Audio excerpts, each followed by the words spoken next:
جنگ کیے صرف اور صرف اہل بیت کی نورانیت کے سامنے مسیحی سربس وجود ہو گئے۔ نجران کے عیسائی انہوں نے عقیدہ رکھ لیا، یقین رکھ لیا کہ یہ وہ ہستیاں ہیں جن سے جیتا نہیں جا سکتا، جن سے کامیابی حاصل نہیں کی جا سکتی، یہ ہم سے ہر میدان میں بہت آگے۔ ہوا کیا تھا؟ آئیے میں مختصر سے لفظوں میں آپ کے سامنے اس واقعے کو پیش کروں تاکہ پہچانیے کہ جب دین پہ ضرورت پڑی تھی تو دین پہ احسان کرنے والی ہستیاں تھیں کون۔ جبکہ بڑی گنجائش تھی، بڑا موقع تھا کہ بہت سے افراد اس میں شامل ہو سکتے تھے۔ قرآن مجید کی آیت کا لہن بھی کچھ ایسا تھا کہ اس میں بہت سے لوگ شامل ہو سکتے تھے، لیکن اس کے باوجود شامل کون ہوا وہی میں آپ کے سامنے پڑھوں گا انشاءاللہ بتائید پروردگار و توفیق محمد و آل محمد علیہ الصلوۃ والسلام۔ میں جن کے صلوات پڑھی محمد و آل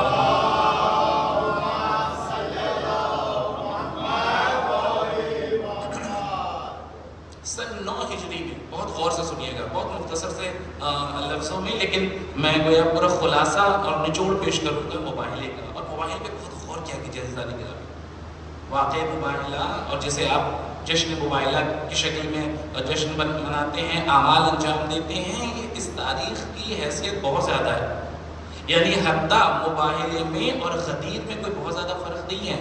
آپ کہیں گے صاحب غدیر تو عید اکبر ہے، غدیر تو سب سے بڑی خوشی ہے ہماری، صحیح ہے، غدیر سب سے بڑی خوشی ہے، غدیر سب سے بڑی عید ہے، شیعوں کے لیے سب سے بڑے فخر کا مقام ہے غدیر، لیکن غور کیجئے گا مباہلہ بھی کسی معاملے میں کم نہیں ہے۔ فرق کیا ہے؟ کیسے آپ نے دونوں کو ملایا؟ ہو سکتا ہے آپ کے ذہن میں سوال ہے کہ بھائی آپ غدیر اور مباہلے کو کیسے ملا رہے ہیں؟ تو حضور ایسے ملا رہا ہوں کہ غدیر کا میدان وہ تھا جہاں پہ نبی نے علی کو مولا بنایا، مباہلہ وہ تھا جہاں پہ اللہ نے علی کو نبی کی نفس اور جان بنایا۔ اور نفس اور جان بنانا کیا کوئی معمولی مرحلہ ہے؟ کوئی معمولی بات ہے؟ بہت بڑی بات ہے۔ مولا علی زندگی بھر اگر فخر کرتے تو صرف اسی ایک جملے پہ کرتے کہ انہیں جان رسول کہا گیا، نفس رسول کہا گیا۔ اور ایسا بھی نہیں تھا کہ پیغمبر اکرم ہیں کہ اپنے جوش محبت میں کہہ رہے، خدا کہہ رہا ہے۔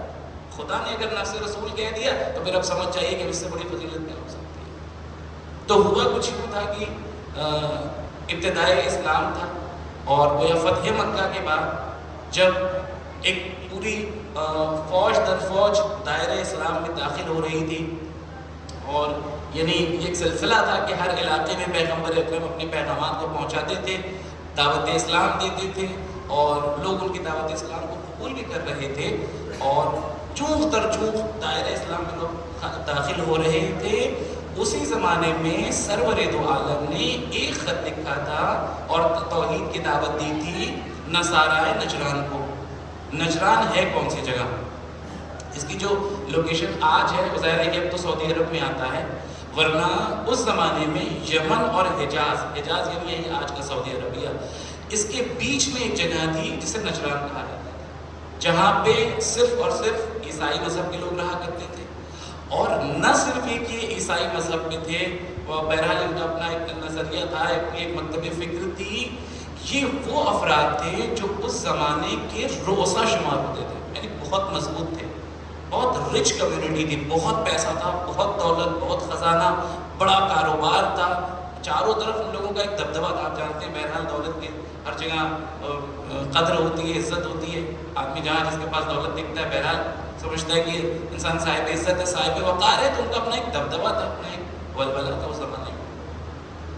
جیسے ہی پیغمبر اکرم کا یہ خط پہنچا، اور جو اسقف کہتے تھے، جو ان کے قبیلے کا کوئی ہیڈ ہوتا تھا، جسے آج آپ اپنی زبان میں پوپ کہتے ہیں، پوپ جو باقاعدہ عیسائیت مذہب کے رہنما ہوتے ہیں، لیڈر ہوتے ہیں، جو ابھی 1 سال پہلے کی بات ہے، تقریباً 2 سال پہلے کی بات ہے، جو آپ نے واقعہ سنا تھا اور دیکھا تھا کہ باقاعدہ ایک پوپ آپ کے مرجع وقت حضرت آیت اللہ عظمہ سیستانی دامت ظلہ سے ملاقات کرنے کے لیے۔ اب اگر آپ نے وہ فوٹوز دیکھی ہوئی ہیں، ویڈیوز دیکھی ہوئی ہیں، تو ایک چیز تو آپ کے ذہن میں ہوگی کہ ان کا لباس بہت خاص ہوتا ہے، ایک خاص لباس ہے جو وہ پہنتے ہیں۔ جیسے ہم نے لباس رسول تن کیا ہوا ہے اور ہم نے لباس رسول پہنا ہوا ہے، بہرحال ہم تو طالب علم ہیں، اپنے آپ کو کوئی رہنما اور لیڈر نہیں مانتے ہیں قوم کا، ہم طالب علم ہیں، لیکن ہمارا ایک خاص لباس ہوتا ہے، کیونکہ یہ لباس انسان کے اندر ایک روحانیت پیدا کر دیتا ہے، انسان کے اندر ایک معنویت پیدا کر دیتا ہے۔ تو وہ لوگ بھی ایک خاص لباس پہنتے تھے جو ان کے پڑھے لکھے لوگ ہوتے تھے، اور اسی لیے ان کو راہب کہا جاتا تھا. وہ تاریخ دنیا ہوتے تھے, بالکل دنیا کی تمام لذتوں سے دور ہوا کرتے تھے. یہ وہ لوگ تھے جن کے پاس جیسے ہی خط پہنچا پیغمبر اکرم کا اور انہوں نے دعوت توحید دی, تو جو ان کا جو اسقف تھا, اسقف نجران, اس کو سمجھ میں آ گیا. دیکھیے وہ پڑھا لکھا انسان تھا, میں اس سے انکار نہیں کر سکتا کہ وہ جاہل تھا اس کو رہنما بنا دیا گیا تھا. نہیں, ہر قوم کے اندر جاہل رہنما نہیں ہوا کرتے. وہ کچھ بدنصیبی قوم ہوتی ہے جو جاہلوں کو رہنما مان لیتی ہے. صلوات بھیجیں مل کے محمد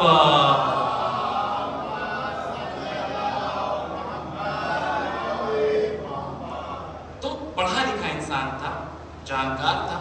خط آیا, اس نے پیغمبر کے بارے میں بہرحال سن رکھا تھا, بہت سی باتیں سن رکھی تھیں, تو اسے یقین ہونے لگا. اچھا, سرکار دو عالم آپ جانتے ہیں کہ باقاعدہ انجیل کے اندر نام کے ساتھ تذکرہ ہے.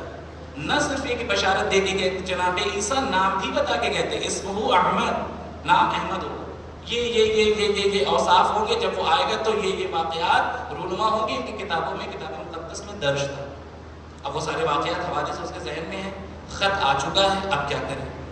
تو اب جب خط آ گیا تو اس نے اپنے کچھ لوگوں کو جمع کیا, کہا کہ یعنی وہ جو قبیلے کے پڑھے لکھے لوگ تھے, دانشور افراد تھے, ان کی ایک ٹیم بنائی گئی, اور بنانے کے بعد یہ ارادہ کیا گیا کہ چلیں گے, اور چلنے کے بعد اپنے مذہب کی حقانیت کا ثبوت دیں گے, اور پیغمبر اکرم کو دعوت دیں گے کوئی اپنے مذہب کی, اور ان کو نبی تسلیم نہیں کریں, دلیل پیش کریں گے, اپنی طرف سے دلیل پیش کریں گے, اور ایک مناظرہ گویا ہوگا اور مباحثہ ہوگا. لیجیے حضور, چلے یہ. تو اب تاریخ یوں بتاتی ہے کہ جس وقت یہاں سے چلے تو انہوں نے کہا کہ ہم جا رہے ہیں کہاں؟ عرب بدوؤں کے درمیان. عرب بدو کون تھے؟ اس زمانے میں ان کی حالت یہ تھی کہ ان کے پاس نہ کھانے کے لیے پیسے ہوا کرتے تھے, نہ ڈھنگ کا لباس ہوا کرتا تھا, جہالت میں زندگی گزر رہی تھی, عیش پرست تھے, کوئی فکر نہیں تھی کسی چیز کی, نہ اچھا لباس ہے, نہ اچھی غذا کا انتظام ہے, بس خالی آپس میں لڑنا, جنگیں کرنا, یہ دستور تھا عرب بدوؤں کا. تو کہا کہ ہم ایسے لوگوں کے درمیان میں جا رہے ہیں کہ جنہوں نے بہرحال اپنی شان و شوکت نہیں دیکھی ہے, تو اپنی شان و شوکت کی تھوڑا سا رونمائی بھی کر لی جائے. اور گویا اب یہ بھی ایک طریقہ ہوتا ہے نا کہ آپ کبھی بھی, آپ نے دیکھا ہوگا, آپ تو بہرحال سوشل میڈیا کا زمانہ ہے, آپ ٹی وی چینلز میں مسلسل مناظرے دیکھتے رہتے ہیں. حالانکہ وہ مناظرہ نہیں ہے, وہ مناظرہ نہیں ہے, وہ ڈیبیٹ نہیں ہے جو آپ دیکھ رہے ہیں ٹی وی چینلز پہ. لیکن جو وہ لوگ آتے ہیں, ذرا ان کا حلیہ دیکھیے آپ, کیا کوئی یوں ہی چلا آتا ہے؟ نہیں, خاص میک اپ کر کے آتے ہیں. حتیٰ جو مرد افراد بھی ہوتے ہیں ان کے بھی گھنٹوں گھنٹوں میک اپ ہوتے ہیں, پورا سج سنور کے آتے ہیں, اور یہ دکھانے کی کوشش کرتے ہیں, چیخیں گے, چلائیں گے, وہ ادھر سے چلا رہے ہیں, یہ ادھر سے چلا رہے ہیں. مقصد کیا ہوتا ہے؟ سامنے والے کو دبا دینا اور اپنی بات منوا لینا. یعنی کچھ ایسا کرو کہ سامنے والا خود بخود انڈر پریشر ہو جائے مناظرے کی ابتدا میں ہی. انہوں نے کیا کیا؟ انہوں نے کہا کہ جب ہم وہاں پہنچیں گے تو ایسا کرتے ہیں کہ اتنے شاہانہ لباس پہن کے چلتے ہیں, اتنے قیمتی لباس پہن کے چلتے ہیں کہ ہماری شان و شوکت دیکھ کر, چاہو جلال دیکھ کر وہ خود بخود پہلے ہی پریشر میں آ جائیں. تو پھر وہ ہم سے مناظرہ کیا کریں گے, پھر وہ ہم سے بحث کیا کریں گے؟ یہ گویا ذہنی طور پہ یہ ایک جنگ جیتنے کے فراق میں تھے. انہوں نے شاہانہ لباس پہنا, دیبا خرید کے لباس پہنے, سونے کی مالائیں پہنی, ہاتھ میں ہیرے جواہرات کی انگوٹھیاں پہنی, گویا ایک دم دولت اور یعنی اقتدار کو دکھاتے ہوئے, شان و شوکت دکھاتے ہوئے چلے. تو اب جیسے کہ چلے, اپنے یہاں سے نکلے, ابھی بحث کرنے کے لیے جا رہے ہیں, یہ ذہن میں رکھے گا, ابھی مباحلہ نہیں ہوا ہے, ابھی مناظرہ ہونے جا رہا ہے. مباحلہ تو بعد میں ہوگا, اس مناظرے کے بعد. جب چلے تو جو اسقف تھا, جو لیڈر تھا ان لوگوں کا, وہ بیٹھا ہوا تھا سواری پہ, اور اس کا بھائی تھا جو پیدل پیدل زمین پہ چل رہا تھا. نہیں معلوم سیکیورٹی کی غرض سے یا کس غرض سے, بہرحال حفاظتی انتظام کر رہا تھا, پیدل پیدل چل رہا تھا. تو یہ نوبت آ گئی کہ ایک جگہ پہ اس کا پیر لڑکھڑا گیا, پتھر تھا, کچھ رہا ہوگا, اور اس پتھر سے جیسے یہ ٹکرایا, یہ گرا, ڈس بیلنس ہوا, اور جیسے ہی گرا تو اس کا سر زمین پہ لگ گیا پتھر پہ, اور سر پھٹ گیا. جیسے ہی سر پھٹا, اس ملعون نے نعوذ باللہ خاکم بدہ نقل کفر نباشت سرکار دو عالم کی توہین کی, اور بہت ہی نازیبہ کلمات سرکار کی شان میں کہے. جیسے ہی وہ برے کلمات اس نے اپنی زبان سے نکالے, اوپر سے وہ جو اسقف تھا, جو لیڈر تھا, بہرحال ایک لیڈر کا ایک دبدبا ہوتا ہے, وہ وہاں سے اترا, اور اس نے کہا کہ خدا تیرے منہ کو توڑ دے. اب اس کے جو بھی خدا ہیں، تثلیث کے قائل والے افراد ہیں، آپ جانتے ہیں جناب عیسیٰ کو خدا کہتے ہیں، کہ خدا تیرے منہ کو توڑ دے، تیری اتنی جرأت کیسے ہوئی کہ تجھے محمد کے بارے میں اتنے برے کلمات کہے؟ وہ حیرت زدہ رہ گیا کہ کیسی باتیں کر رہے ہیں، آپ محمد کی تعریف کر رہے ہیں، آپ تو محمد سے بحث کرنے جا رہے ہیں۔ آج یہ نوبت جو آئی ہے کہ ہمیں اتنی دور سفر کر کے جانا پڑ رہا ہے بحث کرنے کے لیے، مباحثہ کرنے کے لیے، یہ اسی وجہ سے تو پڑ رہا ہے کہ انہوں نے ہمیں خط لکھا ہے، بلایا ہے، دعوت دی ہے اور کہا ہے کہ اگر دعوت اسلام قبول نہیں کرو گے ٹیکس دینا پڑے گا، ٹیکس نہیں دو گے جنگ کرنی پڑے گی۔ تو یہ ساری چیزیں تو انہیں کی وجہ سے ہو رہی ہیں اور آپ ان کی حمایت کرتے ہوئے نظر آ رہے ہیں۔ جانتے ہیں اس نے کیا کہا؟ اس نے کہا کہ تمہیں خبر بھی ہے ہم جس سے بحث کرنے کے لیے جا رہے ہیں وہ سچ میں خدا کا نبی ہے، وہ اللہ کا نبی ہے، وہ سچا نبی ہے، وہ اپنے دعوے میں سچا ہے۔ کہ جب دعوے میں سچا ہے تو بحث کا مقام ہی نہیں ہے، پھر تو بات ہی ختم ہو گئی، پھر بحث کرنے کا کیا معاملہ ہے؟ جب وہ دعوے میں سچے اللہ کے نبی ہیں، آپ کو کیسے معلوم؟ جتنی کتاب مقدس کے اندر جو علامتیں دی ہیں ساری علامتیں اس میں پائی جاتی ہیں، لہٰذا وہ سچا نبی ہے۔ کہ بھائی اگر وہ سچا نبی ہے اور آپ کا اس میں عقیدہ ہو گیا، یقین ہو گیا ہے، تو پھر چلیے چل کے کلمہ پڑھ لیتے ہیں، کلمہ توحید بات ہی ختم کر دیتے ہیں۔ اب جملہ سنیے جس کے لیے میں آپ کو یہاں تک لے کے آیا ہوں، بہت غور سے سنیے گا۔ اب کلمہ پڑھ لیتے ہیں، دائرہ اسلام میں داخل ہو جاتے ہیں، بات ہی ختم کر دیتے ہیں۔ اس نے کہا دائرہ اسلام میں داخل ہو جاتے ہیں، زندگی کی آخری سانس تک محمد سے جنگ کرتا رہوں گا، لڑتا رہوں گا، ہرگز ہرگز اس کے دین کو قبول نہیں کروں گا۔ کیوں؟ جب آپ قبول کر رہے ہیں کہ وہی سچا نبی ہے، وہی اللہ کا پیغمبر ہے، تو قبول کر لیجئے۔ کہ اگر میں نے نبی کی نبوت قبول کر لی، آسان لفظوں میں پیش کر رہا ہوں تاکہ آپ کو ڈیٹیل میں جانے کی ضرورت نہ پڑے اور اپنے بھائیوں تک بھی جملہ آسانی سے پہنچا دوں۔ اگر میں نے محمد کی نبوت قبول کر لی تو محمد کی سرداری قبول کرنی پڑے گی، اپنی سرداری چھوڑنی پڑے گی۔ یہ جو ہماری چودراہٹ ہے، یہ جو ہماری سرداری ہے کہ لوگ ہمارے در دولت پہ آتے ہیں اور جی حضوری کرتے ہیں، یہ ختم ہو جائے گا۔ جی حضور مسئلہ صرف یہی تھا، دور پیغمبر میں بھی اور آج کے زمانے میں بھی ساری لڑائی کرسی کے لیے چل رہی ہے، تخت و تاج کے لیے چل رہی ہے۔ ہر انسان صرف اسی کے لیے بحث کرنے کے لیے آمادہ ہے، جدال کرنے کے لیے، لڑنے کے لیے تیار ہے اور تلا ہوا ہے۔ آپ دیکھ رہے ہیں آپ کے ملک کے اندر بھی بہرحال سیاسی ماحول گرم ہو جاتا ہے جیسے ہی الیکشن کا زمانہ آ جاتا ہے۔ کیوں ہوتا ہے ایسا؟ کہ کرسی کی جہاں طلبی کی خواہش ہی ایسی ہے، جس کے زمانے میں، جس کے ذہن میں بھی نہ آ جائے، جو بھی اس کے لیے پیچھے نہ پڑ جائے۔ تو کہا ہم اپنی چودراہٹ نہیں کھوئیں گے، ہم سردار ہیں، لوگ ہمیں اپنا سردار مانتے ہیں، اپنا لیڈر مانتے ہیں، ہم جا کے محمد کا کلمہ پڑھ لیں، ہرگز ایسا نہیں ہو سکتا۔ اس نے منع کر دیا اور کہا چلو اب چل کے بحث کریں۔ نیچے صاحب پہنچ گیا بحث کرنے کے لیے، اور اب جب پہنچا تو قرآن میں پوری واقعات موجود ہیں۔ میں نے کہا میں مفصل نہیں بیان کر رہا ہوں، میں خلاصہ کر رہا ہوں اس واقعے کا۔ ہوا یہ کہ پھر اس نے وہاں جانے کے بعد جب بحث ہوئی، سرور دو عالم نے اپنی دلیلیں دی، اس نے اپنی دلیلیں دی، قرآن نے صاف طور سے دلیل دے دی۔ جب اس نے کہا کہ ہم عیسیٰ کو اپنا خدا مانتے ہیں، خدا پیغمبر نے آواز دی خدا کیسے مانتے ہو، کیسے خدا مانتے ہو؟ کہ جناب عیسیٰ کے باپ موجود ہی نہیں ہے، جب باپ موجود نہیں ہے تو اللہ نے پیدا کیا ہے تو وہ وہی خدا ہے، یہ تو ان کا عقیدہ ہے تثلیث کا۔ پسر پدر روح القدس، جو باپ ہے وہی بیٹا ہے، وہی روح القدس ہے۔ عجیب فکر ہے، عجیب عقیدہ ہے۔ پیغمبر نے کہا کہ ایسا نہیں ہے، غور کرو، اگر عیسیٰ بغیر باپ کے پیدا ہو گئے اس منطق سے کہ وہ اللہ کے بیٹے ہو گئے، تو پھر تو آدم تو بغیر ماں باپ کے پیدا ہو گئے، تو سب سے پہلا بیٹا خدا کا کون ہوا؟ آدم ہوئے۔ بھئی وہاں کم سے کم ماں تو ہے نا، ٹھیک ہے کہ باپ نہیں ہے، خدا کی قدرت ہے، لیکن یہاں تو ماں باپ بھی موجود نہیں ہے، تو اصولاً ہونا تو یہ چاہیے تھا کہ سب سے پہلے بیٹے کون ہو جاتے ہیں؟ جناب آدم ہو جاتے ہیں۔ تو یہ تمہاری منطق دلیل درست نہیں ہے، غلط ہے۔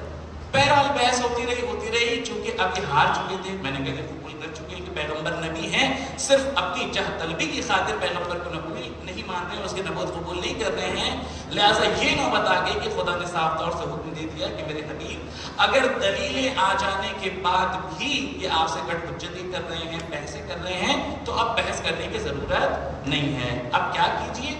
اب ان کو بلائیے۔ کہاں بلائیے؟ بلائیے مباہلے کے میدان۔ ابناءنا و ابناءکم، ان سے کہیے یہ اپنے بیٹوں کو لے کے آئیں، آپ اپنے بیٹوں کو لے کے جائیں۔ ونساءنا و نساءکم، یہ اپنی عورتوں کو لے کے آئیں، آپ اپنی عورتوں کو لے کے جائیں گے۔ وانفسنا و انفسکم، یہ اپنے نفسوں کو لے کے جائیں، آپ اپنے نفسوں کو لے کے جائیں۔ ثم نبتہل فنجعل لعنۃ اللہ علی الکاذبین، جنگ کرنی ہے قتل کرنا ہے کچھ نہیں کرنا ہے، ایک کام کرنا ہے، جمع ہو جائیں گے، ایک دوسرے کے خلاف بد دعا کریں گے اور جھوٹوں پر اللہ کی لعنت بھیجیں گے۔ کام کتنا مختصر ہے، جھوٹوں پر اللہ کی لعنت کرنی ہے۔ بس آپ اپنے بیٹوں کو لے، ہم اپنے بیٹوں کو لاتے ہیں، آپ اپنی عورتوں کو لائیں، ہم اپنی عورتوں کو لاتے ہیں، آپ اپنے نفسوں کو لائیں، ہم اپنے نفسوں کو لاتے ہیں۔ آسان سا طریقہ تھا، قرآن مجید نے اعلان کر دیا، پیغمبر نے ان تک پہنچا دیا، وہ واپس بھی چلے گئے۔ اب مجھے انصاف سے بتائیے گا اگر آپ آمادہ ہیں اور متوجہ ہیں، آیت کیا کہہ رہی ہے؟ غور کیجئے، پہلے آیت کیا ہے؟ ابناءنا و ابناءکم و نساءنا و نساءکم و انفسنا و انفسکم۔ تم اپنے بچے کو لاؤ، نہیں، تم اپنے بچوں کو لاؤ۔ تم اپنی عورت کو لاؤ، نہیں، تم اپنی عورتوں کو لاؤ۔ تم اپنے نفس کو لاؤ، نہیں، تم اپنے نفسوں کو لاؤ۔ ہم اپنے نفسوں کو لے کے جاتے ہیں۔ اس کا مطلب یہ ہے کہ یہاں جو صیغہ استعمال ہو رہا ہے، یہاں واحد کا صیغہ استعمال نہیں ہو رہا ہے، یہاں جمع کا صیغہ استعمال ہو رہا ہے۔ واحد میں اور جمع میں فرق کیا ہے؟ غور کیجئے گا۔ ایک واحد جمع جو آپ اردو میں سنتے رہتے ہیں وہ الگ ہے، عربی کا واحد جمع الگ ہے، اس لحاظ سے کہ اردو میں ہمارے یہاں ایک کو کہتے ہیں واحد اور دو کو کہتے ہیں جمع، عربی میں ایسا نہیں ہے۔ عربی زبان میں ایک ہوتا ہے واحد، دو ہوتا ہے تثنیہ، اور دو سے زیادہ جتنے ہوتے چلے جائیں انہیں کہتے ہیں جمع۔ اللہ یہ بھی کہہ سکتا تھا کہ تم اپنے بیٹے کو لاؤ، یہ اپنے بیٹے کو لے جائیں، تم اپنی عورت کو لاؤ، یہ اپنی عورت کو لے کے جائیں، لیکن اللہ نے کیا کہا؟ بیٹوں کو لاؤ، تاکہ اللہ یہ بتانا چاہ رہا ہے مباہلے کے میدان میں ہم نے پوری ملت مسلمہ کو، پوری امت مسلمہ کو یہ بالکل کھلی چھوٹ دے دی ہے اور اعلان کر دیا ہے، جس کے اندر صداقت کا جوہر ہے نبی کے ساتھ ہو لے۔ آئیے، ہے صداقت کا جوہر، جھوٹوں پہ لعنت کرنی ہے، تلوار نہیں چلانی ہے، جنگ نہیں کرنی ہے، صرف اور صرف جھوٹوں پر اللہ کی لعنت کرنی ہے، میدان میں آ جائے گی۔ ہے اگر ہمت، ہے اگر آپ کے اندر صداقت تو آ جائے گی۔ اور کیا کہا؟ مطلب چلیے فرض کریں اگر کہا ابناءنا و ابناءکم، اپنے بیٹوں کو لے کے آؤ، تب تو آپ یہ کہہ سکتا تھا صاحب بیٹے تھے کون؟ حسنین کریمین علیہ السلام پیغمبر کی اولاد ہیں، جناب فاطمہ زہرا سے قرآن بھی اعلان کر رہا ہے چونکہ وہی آئے تھے اس مقام کے اوپر، اس کے علاوہ تو بیٹے نہیں ہیں۔ جب بیٹے نہیں تو آتا کون؟ تو پھر یہ آ گئے۔ چلیے ٹھیک ہے، سمجھ میں آتی ہے بات۔ دوسرا جملہ وَالنِّسَاءَنَا وَالنِّسَاءَكُمْ، عربی زبان ہے لیکن میں ایک دم آسان کر دوں گا آپ کے لیے۔ کیا کہا قرآن نے؟ وَالنِّسَاءَنَا وَالنِّسَاءَكُمْ، وہ اپنی عورتوں کو لائیں، آپ اپنی عورتوں کو لے کے جائیں۔ عورت کا لفظ استعمال کیا ہے، بیٹی کا لفظ استعمال نہیں، غور نہیں فرما رہے ہیں آپ۔ بیٹی کا لفظ استعمال نہیں کیا کہ وہ اپنی بیٹیوں کو لائیں، آپ اپنی بیٹیوں کو لائیں۔ جب عورت کہہ دیا، صنف نسواں سے تعلق ہو گئی بات، تو اب تو بڑی گنجائش ہے نا، اب اس میں بیٹی بھی آ سکتی ہے، بہن بھی آ سکتی ہے، بیوی بھی آ سکتی ہے، لیکن کام کیا کرنا ہے؟ ایک، جھوٹوں پر اللہ کی لعنت کرنی ہے۔ حضور جھوٹوں پر اللہ کی لعنت وہی کرے گا جس نے خود زندگی میں کبھی جھوٹ نہ بولا ہو، جس کی زندگی خود جھوٹ میں گزری ہو، اس کے اندر اتنی ہمت اور جرأت نہیں کہ وہ جھوٹوں پر لعنت کرے۔ اور سرکار دو عالم نے جب یہ اعلان ہوا تھا، پہلے ہی اعلان کر دیا تھا کہ کل ہمیں جانا ہے، مباہلہ کرنا ہے نصارہ نجران سے، خدا کا حکم ہے اور یہ کنڈیشن ہے، اللہ نے چھوٹ دے دی ہے، عورتوں میں جس کو لے کے جانا چاہیں جا سکتے ہیں، نفسوں میں جس کو لے کے جانا چاہیں جا سکتے ہیں، جو میرے ساتھ آنا چاہتا ہے آ جائے، لیکن شرط کیا ہے؟ جھوٹوں پر اللہ کی لعنت کرنی ہے، یعنی زبان سے زندگی میں کبھی جھوٹ نہ بولا ہو، یہ یاد رکھیے گا۔ اور یہ بھی کہا، اور اتنا بھی خیال رکھنا، اگر فرض کرو کہ انسان جوش میں کہ چلو چلتے ہیں دیکھا جائے گا، ہوگا کیا کرنا ہے، پہنچ جائیں گے، پیغمبر نے آواز دی اگر میدان مباہلہ میں پہنچ بھی گئے تو یقین رکھنا کہ جھوٹوں پر اللہ کا عذاب آنے والا ہے، عذاب سے نہیں بچ پاؤ گے۔ جھوٹا دعویٰ کرنے کے لیے اگر نکل بھی گئے اور پہنچ گئے میدان مباہلہ میں تو عذاب الہی آ جائے گا، لہٰذا بہت دور رہنا میدان مباہلہ سے۔ میدان مباہلہ کے قریب بھی وہی ہو جو سچا ہو، سب سے پہلی شرط یہی تھی۔ لہٰذا اب تاریخ گواہ ہے اور اہل بیت اطہار علیہ السلام کی فضیلت پر اس سے بڑی روشن دلیل قرآن مجید میں کہیں موجود نہیں ہے، جہاں صراحتاً یہ کہا جا رہا ہے کہ نفسوں کے مقام پر علی کو لے کے گئے، عورتوں کے مقام پر جناب فاطمہ زہرا سلام اللہ علیہا کو لے کے گئے۔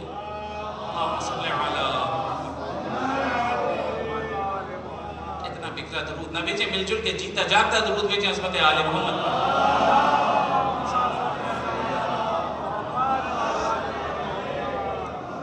ایک تو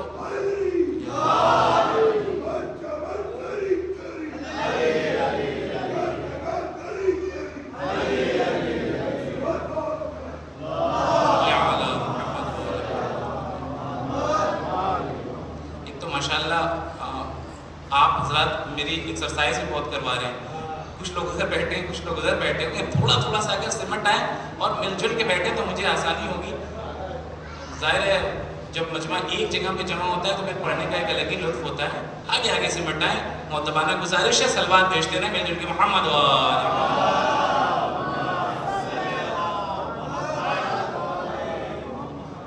بہت غور کیجیے گا. انشاءاللہ خوبصورت جملہ آپ کی خدمت میں نثر کرنے جا رہا ہوں. بڑی گنجائش رکھی تھی اللہ نے. کہا تھا عورتوں کو لے کے آؤ. اب عورتوں میں تو بہت سے لوگ آ سکتے تھے، بہت سی خواتین آ سکتی تھی، بڑی خواتین موجود تھی، معزز خواتین موجود تھی، لیکن کوئی نہ جا سکا. گیا اگر کون تو شہزادی دو عالم. نفسوں کو لے کے آئیے. نفسوں میں بھی بڑی گنجائش تھی، لیکن نفسوں میں کون گیا؟ نفس کے مقام پہ کون گیا؟ صرف اور صرف علی مرتضیٰ، اور کوئی نہیں گیا. تاریخ شاہد ہے. اب کہیے نا علی کی سب سے بڑی فضیلت ہے نفس رسول ہونا. سب سے بڑی فضیلت. امام احمد بن حنبل جو ایک باقاعدہ مکتب فکر کے امام ہیں، ان سے ان کے بیٹے نے سوال کیا. کہا بابا، توجہ سے سنیے گا، کہا بابا یہ بتائیں کہ صحابہ کرام میں سب سے افضل کون ہے؟ سب سے افضل کون ہے؟ بہرحال تمام صحابہ بافضیلت ہیں، لیکن اگر ترتیب بنائی جائے تو ترتیب کے لحاظ سے سب سے افضل کون؟ انہوں نے نام گنانا شروع کیا. انہوں نے کہا پہلے مقام پہ فلاں صحابی، دوسرے مقام پہ فلاں صحابی، تیسرے مقام پہ فلاں صحابی، چوتھے مقام پہ فلاں صحابی، پانچویں مقام پہ فلاں صحابی. بات بیٹے کو بات ہی نہیں سمجھ میں آئی. بیٹے نے کہا بابا مطلب کیا دوسروں کو اگر علی سے بغض ہو تو سمجھ میں آتا ہے، آپ کو بھی علی سے بغض ہے؟ نہیں، بہت محسوس ہوں گے جملے کے اوپر. کسی اور کو بغض ہو تو سمجھ میں آتا ہے. آپ تو ایک مکتب کے امام ہیں، کیا آپ کو بھی علی سے بغض ہے؟ کہا میں نے کون سا بغض کر لیا، میں نے کون سا اناد رکھ لیا؟ کیا کہنا چاہ رہے؟ کہا آپ سے میں نے پوچھا کہ صحابہ میں سب سے افضل کون؟ آپ نے پہلا نام بھی گنا دیا، دوسرا بھی گنا دیا، تیسرا بھی گنا دیا، چوتھا بھی گنا دیا. آپ نے علی کا تو نام ہی نہیں دیا.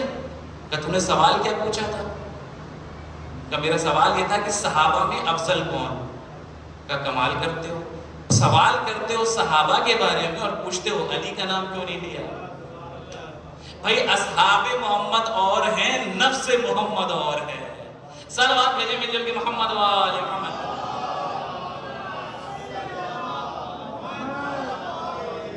نفس محمد اور ہے، جان محمد اور ہے. جو محمد کی جان ہے، جو محمد کا نفس ہے، وہ کوئی اور نہیں، وہ علی کے علاوہ کوئی اور نہیں. پہنچ گئے یہ ہستیاں. اور اب میں نے کہا کہ جب یہ نوبت آ گئی کہ اب مناظرہ کرنا تھا، مباہلہ کرنا تھا، مناظرہ ہو چکا ہے. مناظرے کے بعد نوبت آ گئی ہے کہ ان ہستیوں کو لے کے چلیں. تو تاریخ گواہ ہے کہ پیغمبر اکرم نے اپنی بیٹی کو لیا. آگے سرور دو عالم ہیں، گود میں امام حسین ہیں، انگلی تھامے ہوئے امام حسن ہیں، بیچ میں شہزادی زہرا سلام اللہ علیہا، پیچھے امیر کائنات ہیں جو تلوار ہاتھ میں لیے چل رہے ہیں. یعنی خدا کی قسم کیا خوبصورت منظر رہا ہوگا. آگے نبوت ہے، پیچھے امامت ہے، بیچ میں مرکز عصمت و طہارت ہے. اس شان سے یہ قافلہ چلا ہے، اس شان سے یہ قافلہ چلا ہے. اور اس انداز سے جب یہ قدم بڑھے تو میں نے کہا یا رسول اللہ آج یہ ترتیب الٹی کیوں گئی؟ وہ کل تک جو ہر جنگ میں آگے رہتا تھا آج اسے سب سے پیچھے کر دیا آپ نے. بھائی ہر جنگ میں آگے رہنے والا کون؟ ہمارا اور آپ کا آقا اور مولا. ہر جنگ میں آگے رہے، خیبر میں یہ آگے، خندق میں یہ آگے، جی ہر جنگ میں تو یہ آگے رہے. تو پھر آج پیچھے کیوں کر دیا؟ پیغمبر آواز دیں گے آج معاملہ تلوار کا نہیں ہے، آج معاملہ زبان صداقت کا ہے. آج زبان صداقت کا ہے. ایسا نہ ہو یہ نصارہ نجران کل زندگی بھر کے لیے الزام مسلمانوں پہ تھوپ دیں کہ چونکہ تلوار لے کے علی آ گئے تھے اور علی فاتح خیبر و خندق تھے، فاتح بدر و حنین تھے، لہٰذا ہم خوفزدہ ہو گئے اور ہم نے میدان چھوڑ دیا. آج پیغمبر کہیں کہ ہم صرف اپنی صداقت کے بل پہ یہ جنگ جیتنا چاہتے ہیں، ہمیں تلوار کا زور نہیں لگانا. اچھا آپ دیکھیں ظلم والا ہے، ظلم والا ہے ظلم. کیا اس میں تلوار چلی تھی؟ نہیں. انہوں نے اپنی شکست مان لی تھی؟ بالکل مان لی تھی. میں بھی نتیجتاً آپ کے سامنے پیش کروں گا. لیکن آج 14 صدیوں کے بعد آپ کے اوپر الزام لگانے والی قوم کون سی ہے جو یہ الزام لگا رہی ہے کہ اسلام شمشیر کے زور پہ پھیلا؟ وہی قوم ہے کہ نہیں ہے جس کے خلاف اصلا تلوار ہی نہیں اٹھائی گئی، وہ آپ پہ یہ الزام لگا رہے ہیں کہ اسلام تو شمشیر کے زور پہ پھیلا۔ اسلام شمشیر کے زور پہ نہیں پھیلا، اسلام کو پھیلایا ہے کردار محمد نے، اسلام کو پھیلایا ہے اخلاق محمد نے، اخلاق محمد نے۔ خیر، میں غالباً جملہ میں مکمل نہیں کر پایا، میں نے کہا تھا کہ جب یہ شاہانہ لباس پہن کے آئے تھے تو ہوا کیا تھا؟ اچھا ایک جملہ سن لیجیے، اسکپ کر گیا تھا، میرے ذہن سے نکل گیا تھا میرے، سلوات بھیجے تو اسے بھی مکمل کرتا چلو۔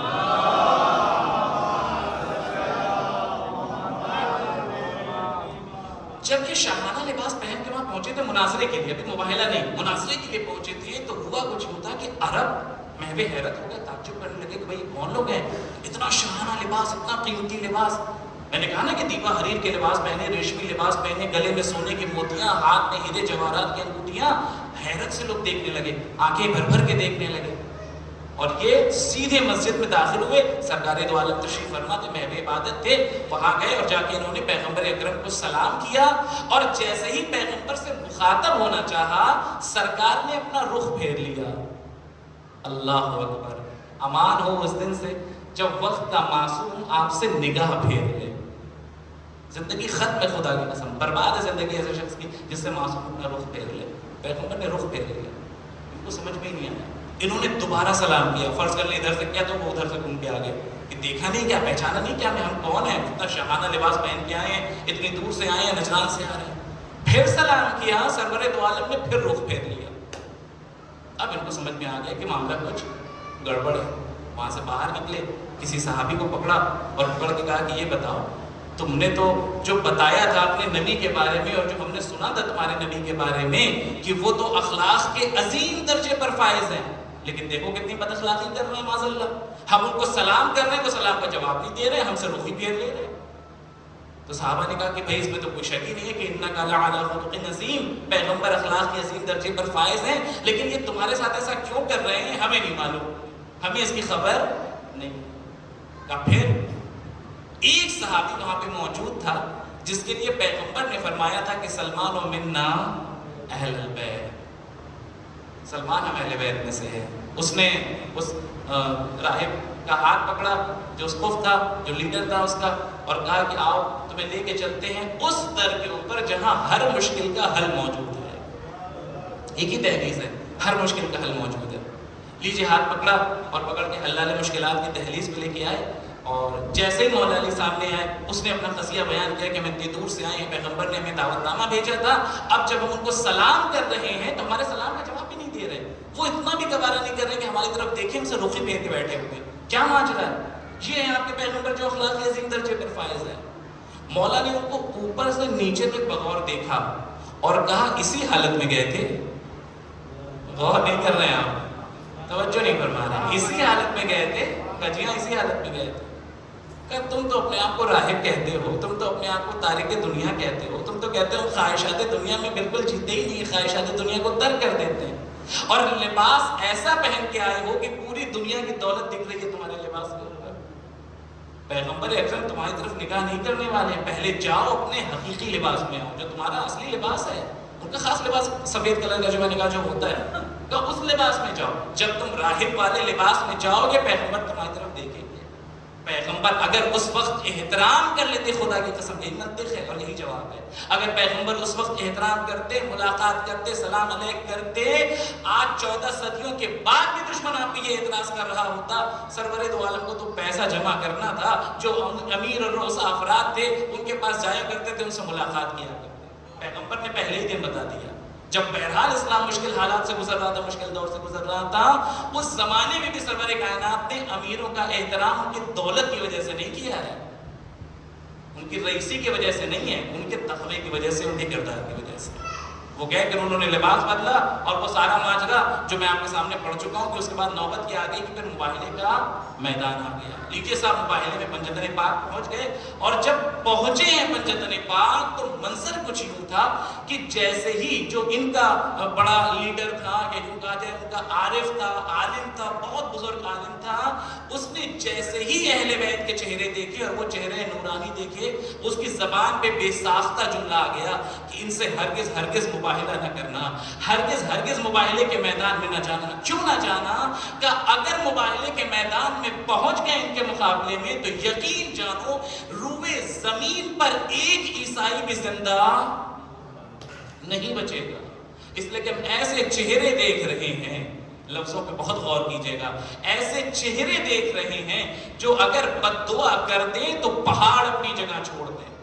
اگر انہوں نے ہم پہ لعنت کر دی تو پھر تو بھول جاؤ ہمارا کیا حشر ہونے والا ہے۔ صرف چہرے دیکھیں عزیزان گرامی، صرف چہرے دیکھیں، ابھی کردار نہیں دیکھا، ابھی کردار مرتضوی نہیں دیکھا، ابھی کردار علوی نہیں دیکھا، کردار نبوی نہیں دیکھا، حسنین کا کردار نہیں دیکھا، شہزادی کا کردار نہیں دیکھا، لیکن یقین کامل ہے کہ اگر ان کے مقابلے میں آ گئے اور جھوٹ بولتے ہیں، چونکہ ہم زندگی میں ہمارے جھوٹ شامل ہے، اللہ کی لعنت پڑے گی اور ایسا عذاب نازل ہوگا کہ تباہ و برباد ہو جائیں گے۔ اے میرے عزیزوں، جو صرف سورت کا مطالعہ کرے وہ تو اس نتیجے پہ پہنچ جائے کہ اگر جھوٹا اہل بیت کے مقابلے میں آئے گا تو لعنت کا مستحق ہوگا، عذاب کا مستحق ہوگا۔ ہم نے اور آپ نے تو سیرت پڑھی ہے، ہم نے تو آپ نے سیرت محمد کا مطالعہ کیا ہے، ہم نے تو آپ نے سیرت مرتضیٰ کا مطالعہ کیا ہے، پھر ہماری زندگی میں جھوٹ کیوں ہے؟ پھر ہماری زندگی میں فریب کیوں ہے؟ پھر ہماری زندگی کے اندر وہ سارے گناہ کیوں ہیں؟ کیونکہ ہمیں تو یقین ہے نا کہ اللہ کا عذاب آئے گا، ہمیں تو قیامت کا یقین ہے نا، ہمیں تو روز محشر کا یقین ہے نا، ہمیں تو یقین ہے کہ فَمَن يَعْمَلْ مِثْقَالَ ذَرَّةٍ خَيْرًا يَرَهُ وَمَن يَعْمَلْ مِثْقَالَ ذَرَّةٍ شَرًّا يَرَهُ۔ ایک ایک چیز کا حساب دینا ہے، پھر ہم کیوں ایسا کرنے لگتے ہیں؟ پھر ہمارے ساتھ یہ معاشرہ کیوں آ جاتا ہے؟ اس کا مطلب یہ ہے کہ ہم نے ابھی سیرت کا دقیق مطالعہ نہیں کیا ہے۔ دعا گو ہیں پروردگار عالم ہمیں سیرت معصومین کو زیادہ سے زیادہ پڑھنے کی اور عمل کرنے کی توفیق عنایت فرمائے۔ دعا کی قبولیت کے لیے مل جل کے صلوات پڑھیں محمد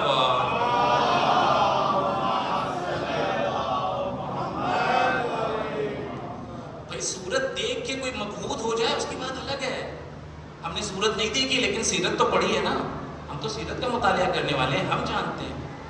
ہوا کیا عزیزان گرامی؟ ختم کر دیا میں نے، تتمہ سنیے، نتیجہ لیجئے اور بات مکمل کر دی۔ ہوا کیا؟ ہار تسلیم کر لی، جزیہ دینا، ٹیکس دینا قبول کر لیا، جنگ تو ہونی نہیں تھی وہاں پہ، واپس چلے گئے اور یہ قبول کر لیا کہ اہل بیت کی نورانیت ایسی ہے کہ ان سے مناظرہ نہیں کیا جا سکتا، ان کے مقابلے میں نہیں آیا جا سکتا۔ مجھے انصاف سے بتائیے گا، کیا ان کی نگاہ میں اہل بیت کی نورانیت واقعی ثابت ہو گئی تھی یا خالی زبانی دعویٰ کر رہے تھے؟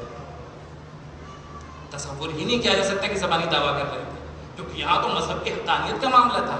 اس کا مطلب یہ کہ دل سے یقین کر چکے تھے کہ اہل بیت نور سے خلق مخلوق ہیں، یہ کوئی معمولی مخلوق نہیں ہے، یقین کر چکے تھے، دل سے یقین کر چکے تھے۔ یعنی کچھ اور بھی واقعات اس طرح کے ملتے ہیں تاریخ کے اندر کہ جو اسقف نجران تھا وہ صرف اور صرف نورانیت ہی دیکھ کر نہیں، بلکہ جس وقت وہ مناظرے کے لیے نکل رہا تھا، یہ مناظرہ ہوا کب تھا، یہ مباہلہ ہوا کب تھا، مباہلے کا جو وقت تھا یہ طلوع فجر کا وقت تھا، جس وقت آپ نماز پڑھتے ہیں، صبح کی نماز پڑھتے ہیں، یعنی طلوع آفتاب سے پہلے جو طلوع فجر کا وقت ہوتا ہے، اس وقت یہ مباہلہ ہوا تھا۔ وہ کہتا ہے کہ جب تارے چھپ رہے تھے اس وقت آسمان کی طرف اس نے نگاہ کی تھی تو اس نے ہونے والے جو حوادث تھے اس سے یقین کر لیا تھا کہ کچھ بڑا ہونے والا ہے، کچھ تو ایسا ہونے والا ہے یا کچھ ایسی نورانی ہستیاں آ رہی ہیں اس سرزمین کے اوپر کہ پھر اب ہم ان کا مقابلہ نہیں کر سکتے، یقین کر گئے تھے۔ لیکن نورانیت ماننے کے باوجود، حقانیت کا اعلان کرنے کے باوجود، انصاف سے بتائیے گا، جزیہ دینا گوارا کیا، کلمہ پڑھنا گوارا نہیں کیا۔ اگر یہ جملہ پہنچ گیا تو ایک ماحصل ہے، انہوں نے محمد کی نورانیت کو قبول کر لیا، محمد کو جزیہ اور ٹیکس دینا قبول کر لیا، لیکن محمد کا کلمہ پڑھنا گوارا نہیں کیا۔ لفظ بدل، محمد کو تو مان لیا جی، محمد کو تو مان لیا لیکن محمد کی بات نہیں مانی۔ یہی کام ہم کر رہے ہیں، یہی کام ہم کر رہے ہیں۔ ہم محمد و آل محمد کو تو مان رہے ہیں، محمد و آل محمد کی باتوں کو نہیں مان رہے ہیں، فرمان معصومین کو نہیں مان رہے ہیں۔ اگر ہم مان رہے ہوتے تو ہماری زندگی میں جھوٹ ہوتا، اگر ہم مان رہے ہوتے ہماری زندگی میں فریب کاری ہوتی، اگر ہم مان رہے ہوتے ان کی باتوں کو ہماری زندگی کے اندر غیبت ہوتی۔ آج ہماری زندگی غیبت، جھوٹ، جی فساد، سوائے اس کے کچھ اور بچے نہیں ہماری زندگی کے اندر۔ اور علی الخصوص ماہ ایام عزا میں، ایام عزا کے موقع پہ وہ سیاست اور وہ غیبت کا بازار گرم ہوتا ہے کہ اللہ کے پناہ۔ ہر علاقے میں، ہر منطقے میں، ہر شہر میں، ہر قصبے میں الگ الگ گٹ بازی ہو جاتی ہے، الگ الگ انجمنیں ہو جاتی ہیں، اور لیجیے صاحب بحث کا ایک بازار گرم ہو جاتا ہے۔ وہاں ان کی گفتگو چل رہی ہے، وہاں ان کی گفتگو چل رہی ہے، وہ ان کو نیچے دکھانے کی کوشش میں ہے، وہ ان کو نیچے دکھانے کی کوشش میں ہے۔ آج ہمارے یہاں جو مجلس ہو گئی تاریخ رقم ہو گئی، آج ہمارے یہاں جو مجلس ہو گئی، مجلس تمہاری کب سے ہو گئی؟ مجلس تمہاری کب سے ہو گئی؟ مجلس حسین کی ہے، مجلس اس کریم کی ہے جو کریم کربلا ہے، مجلس تمہاری نہیں ہے۔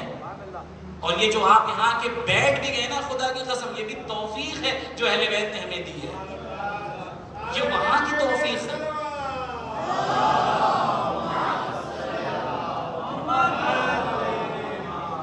یہ بھی توفیق ہے، یہ ہر کس و ناقص کو نہیں ملتی۔ یہاں اگر آپ آئے ہیں تو یہ آپ کی ماؤں کی دعاؤں کا اثر ہے، یقین رکھیے گا۔ یہ ماں کے شیر کی تاثیر ہے جو آپ فرش عزا حسین پہ بیٹھے ہوئے ہیں، یہ جو توفیق ملی ہے آپ کو۔ صادق آل محمد نے کیوں ہی نہیں ارشاد فرمایا تھا، امام نے ارشاد فرمایا تھا جب بھی ہماری محبت کی ٹھنڈک اپنے دلوں میں محسوس کرنا، اپنی ماؤں کو دعا دینا۔ جائیے ماؤں کی قدم بوسی کیجیے۔ اپنے بھائیوں کو پیغام دینا چاہتا ہوں، ماں کی دست بوسی کیجیے، وہ اس کی امانت تھی جس نے آپ کو یہاں لا کے پہنچا دیا بڑی امانتوں کے ساتھ۔ اگر وہاں خیانت ہو گئی ہوتی تو پھر یہاں بھی معاملہ گڑبڑ ہو گیا ہوتا۔ ایسا کیوں ہوتا ہے ہماری زندگی کے اندر؟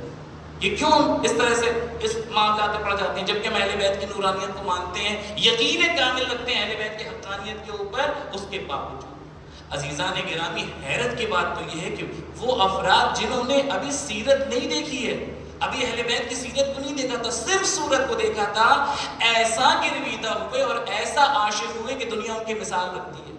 آج ذکر کروں گا اسی ایک ہستی کا اور اسی پہ مجلس کو کمل ہوگی، اور جس کے سامنے سیرت موجود ہو، ہمارے سامنے تو باقاعدہ سینہ بسینہ سیرت ہے جو 14 صدیوں سے چلی آ رہی ہے، یہی مجلسوں سے اسی ممبر سے بیان کیا جا رہا ہے، اس کے باوجود ہماری زندگی کے اندر تبدیلی نہیں آ رہی ہے۔ جس کے اندر تبدیلی آنی تھی وہ عیسائی تھا، دائرہ اسلام میں نہیں آیا تھا، لیکن ایک بار جب حسین کا احسان اس کے سامنے آیا تو چونکہ احسان شناس تھا، زندہ ضمیر تھا، مردہ ضمیر نہیں تھا، اس نے حسین کو ایسا پہچانا کہ چند روز ہوئے تھے شادی کو، زیادہ وقت نہیں گزرا تھا، لیکن اس کے باوجود امام کے رکاب میں آ کے کھڑا ہو گیا اور کہتا ہوا نظر آ رہا تھا کہ مولا مجھے مرنے کی اجازت دے دیں، میں آپ کے اوپر شہید ہونا چاہتا ہوں اور قربان ہونا چاہتا ہوں۔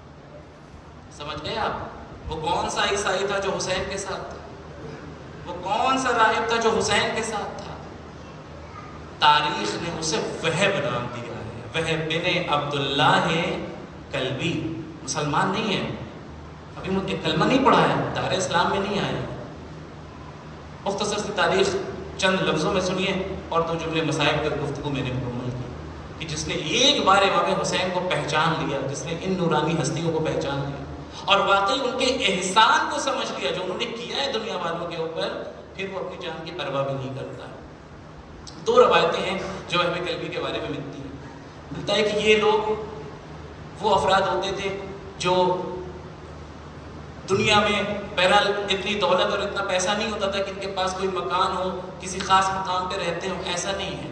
یہ خیمہ نشین لوگ ہوتے تھے، کبھی یہاں خیمہ ڈال دیا، یہاں رہ رہے ہیں، کبھی دوسرے علاقے میں چلے گئے، کبھی کسی تیسرے علاقے میں چلے گئے، جہاں جو مل گیا کھا لیا پی لیا، نہ دولت تھی، نہ پیسہ تھا، نہ رہنے کو جگہ تھی، نہ رہنے کو کوئی مکان تھا، بلکہ بھٹکتے رہتے تھے، صحرا نشین تھے، صحرا میں جنگلوں میں زندگی گزارا کرتے تھے۔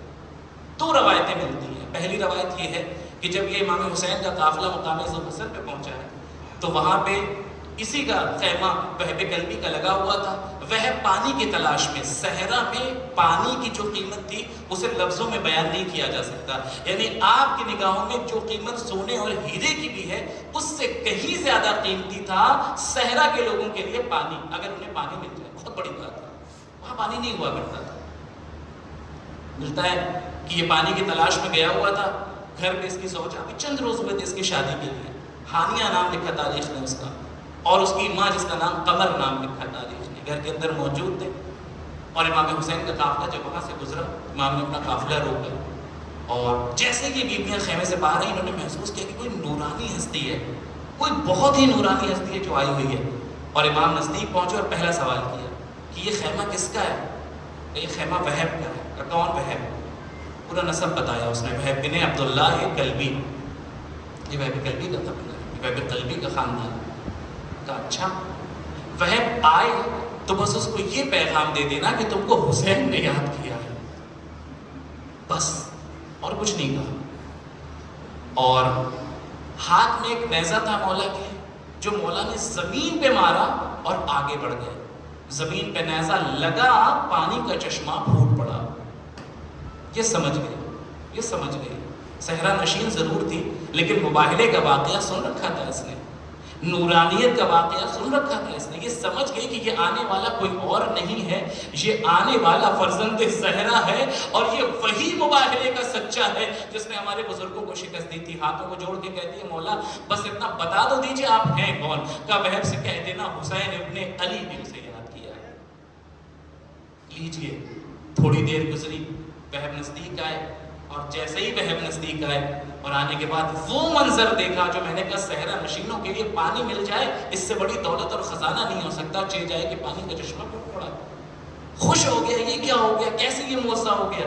ماں نے سارا واقعہ نقل کیا اور ایک جملہ کہا، تم کو وقت کے امام نے یاد کیا ہے۔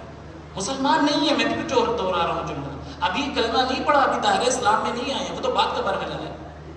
وہ آمادہ سفر ہوئے، ماں کو ساتھ میں لیا، زوجہ کو ساتھ میں لیا، یہ ایک واقعہ ہے، یہ ایک روایت ہے جو اس شان سے بھی نقل کی جاتی ہے، اور پہنچنے کے بعد شہادت کا نذرانہ پیش کر دیا۔ دوسری روایت سن لیجئے اور گفتگو مکمل کرتے ہیں۔ دوسری روایت کچھ نہیں ہے کہ جب 2 محرم کو، کیونکہ آج 2 محرم کی تاریخ ہے، امام حسین والد کربلا ہوئے ہیں، 2 محرم کو حسین والد کربلا ہوئے ہیں، اور 7 محرم سے اس خاندان کے اوپر پانی بند کر دیا گیا، خیمے ہٹا دیے گئے، دور کر دیے گئے۔ وہ سب تفصیل آپ کے ذہنوں میں ہے، مجھے اس تفصیل میں نہیں جانا، تفصیل میں مسائل نہیں پڑھنے، بس 2 جملے پڑھنے۔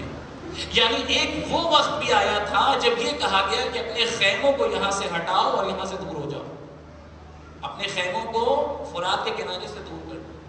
حالانکہ آپ جانتے ہیں کہ جو فرات کی زمین تھی جہاں پہ امام حسین کے خیمے تھے، یہ نہ صرف کہ امامت کے لحاظ سے امام کی زمین تھی، امام نے شریعت کے لحاظ سے اور قانوناً اس زمین کو خریدا تھا۔ امام نے باقاعدہ 14 مربع میل علاقہ 40,000 درہم میں خریدا تھا۔ وہ مولا کی زمین تھی جہاں پہ مولا سے کہا جا رہا تھا کہ آپ اپنے خیمے ہٹائیے، خیمے ہٹائیے اور یہاں سے ہٹ جائیں۔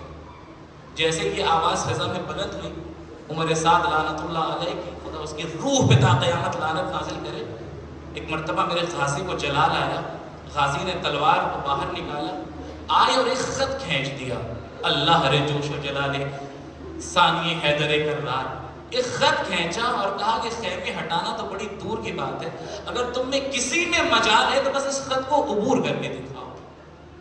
یہ غیظ و غضب ہے، لیکن اللہ نے کمال اطاعت، اللہ نے کمال فرما برداری۔ حسین نے یہ منظر دیکھا، حسین سمجھ گئے، حسن کے جنازے پہ تیر چلے، میں نے غازی کو روکا، میرا غازی رک گیا۔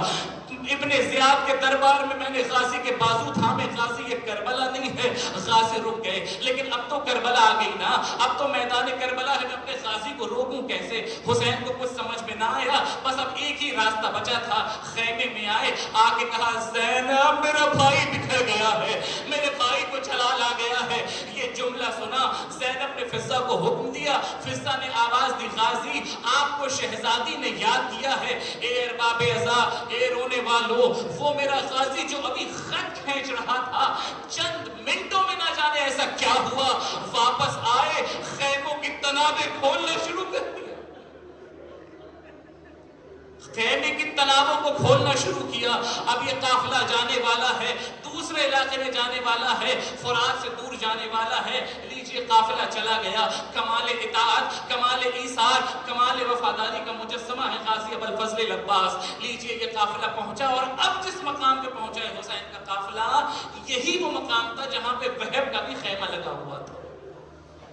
اور وہب کی ماں نے وہب سے کہا ذرا پتا تو کرو کہ یہ کون سی ہستیاں ہیں، جب یہاں پہ کیوں آ کے رہ رہی ہے؟ یہاں پہ کب تک ان کو رکنا ہوگا؟ یہ کون سے لوگ ہیں؟ کہاں سے آئے ہیں؟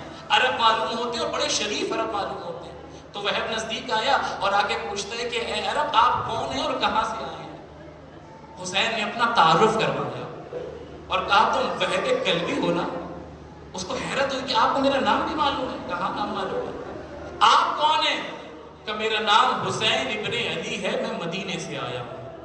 یہ جملہ خیمے میں بیٹھی ہوئی قمر نے سن لیا، وہ سمجھ گئی یہ کوئی اور نہیں ہے، یہ وہی مباہلے کا سچا ہے جس کی نورانیت کے سامنے ہمارے بزرگ بھی سجدہ ریز ہوئے تھے. آگے قدموں میں گر گئی. آقا آپ پہ یہ دن آ گئے، آپ کو اس صحرا میں آنا پڑ گیا، آپ کو اس بیابان میں آنا پڑ گیا.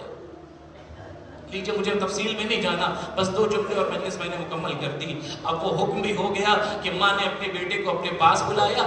میں نے کہا چند روز بے شادی کو بھی بہت زیادہ وقت ہی گزرا ہے، اور بلانے کے بعد کہا ماں بیٹے سے محبت کرتی ہے نا، دنیا میں کوئی ایسی ماں نہیں ہوگی جو اپنے بیٹے کو مرنے کے لیے کہے. جہاد واجب ہے شریعت کے اندر، لیکن جائیے جا کے ذرا ماؤں سے پوچھئے گا کیا جوانوں کو مرنے کی اجازت دینا آسان ہے؟ وہ سخت کلیجہ ہے، وہ سب کے پاس نہیں ہوتا. جس کے نگاہ میں معرفت امام ہو بس اسی کے اندر یہ حوصلہ ہوتا ہے. قمر نے آواز دی میرے لال بس اتنا بتا دے، کیا میں نے آج تک زندگی میں تجھ سے کسی چیز کا مطالبہ کیا؟ اس نے ہاتھوں کو جوڑا. اماں کیسی باتیں کر رہی ہیں، آپ نے تو آج تک ہم سے کوئی مطالبہ نہیں کیا، کوئی خواہش نہیں کی. کیا کہنا چاہتی ہیں؟ کہ بس ایک خواہش کا اظہار ہے، وہب اپنی گردن کا خون میرے حوالے کر دے. جا وقت ایک امام کے سامنے تو شہادت کا نذرانہ لے لے اور جا کے شہید ہو جا تاکہ میں قیامت کے دن سرخرو ہو جاؤں. میں نے ابھی کلمہ توحید پڑھا ہے، میں نے ابھی محمد کی نبوت کا اقرار کیا ہے. روز محشر نبی کو منہ کیا دکھاؤں گی، نبی کو چہرہ کیا دکھاؤں گی؟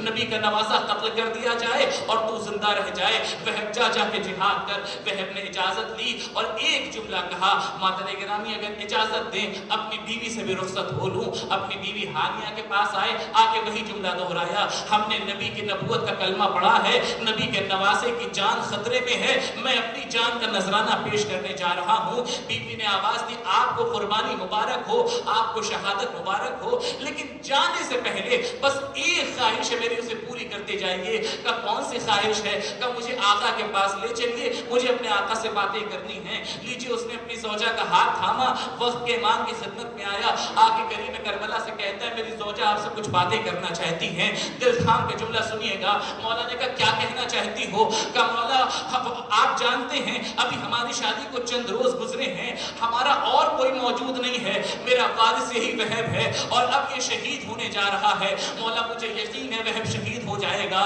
اور میرے مولا مجھے یہ بھی یقین ہے کہ وہ وقت بھی آ جائے گا کہ جب یہاں پہ رہنے والے جتنے بھی مرد ہیں یہ سب کے سب قربان ہو جائیں گے، شہید ہو جائیں گے، انہیں قتل کر دیا جائے گا. لیکن اب ہمارا والی و وارث کون ہوگا؟ مولا بس آپ سے اتنی گزارش ہے کہ مجھے اپنی بہن شہزادی زینب کی کنیزی میں دے دیجئے، کم سے کم میرا پردہ سلامت رہ جائے. یہ مسلمان ہے نا، یہ کچھ بھی کر سکتے ہیں، لیکن کم سے کم نبی زادیوں کے سر سے چادر تو نہیں چھین سکتے، نبی زادیوں کو بے پردہ تو نہیں کر سکتے. میں کہوں گا اے ہانیہ ذرا شام کوفہ کے بازار میں آ جا. شام کوفہ کا بازار ہے، منادی کی ندا ہے، یہ نبی زادیہ، یہ علی زادیہ. اجرکم اللہ، اجرکم اللہ. خدا ان آوازوں پہ اپنی رحمتیں نازل کرے. بس ایک جملہ اور میں نے مجلس مکمل کی. بیٹا ماں سے جدا ہوا، زوجہ سے جدا ہوا، امام سے اجازت لے کر آیا، لیکن وہ شخص جس نے بھی جنگ کے اصول نہیں سیکھے ہیں، بھوکا پیاسا بھی ہے، کیا جنگ کرتا؟ آخر وہ نوبت آئی کہ وہ قتل ہوا. لیکن کیسے قتل ہوا؟ جیسے ہی گھوڑے سے زمین پہ تشریف لائے، خیمے سے ماں یہ منظر دیکھ رہی تھی. اللہ اللہ، خدا کسی ماں کو یہ منظر نہ دکھائے جو وہب کی ماں نے دیکھا. کیا دیکھا؟ کہ ظالم خنجر لے کے وہب کی طرف بڑھ رہا ہے. یہ ابھی مسلمان ہوئی ہے نا، اسے ابھی اپنے پردے کا احساس نہیں تھا، یا یہ کہیے کہ بیٹے کی محبت تھی.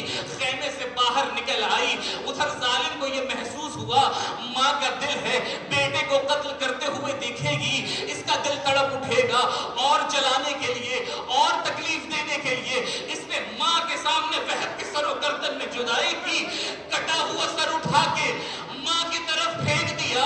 ہماری جانیں قربان ہو جائیں کربلا کی ماں کے اوپر. جیسے ہی وہب کا سر ماں کی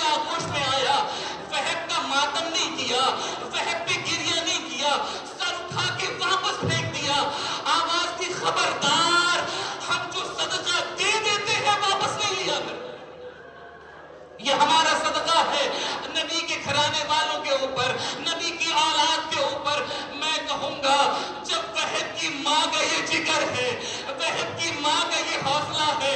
اللہ اللہ ام لیلا کا حوصلہ کیسا ہوگا، ام فروا کا حوصلہ کیسا ہوگا. یادگار زہرا شہزادی زینب بچوں کے سر رکھے ہوئے ہیں، ماں کا سر سجدے میں. اے میرے اللہ میری قربانی کو قبول.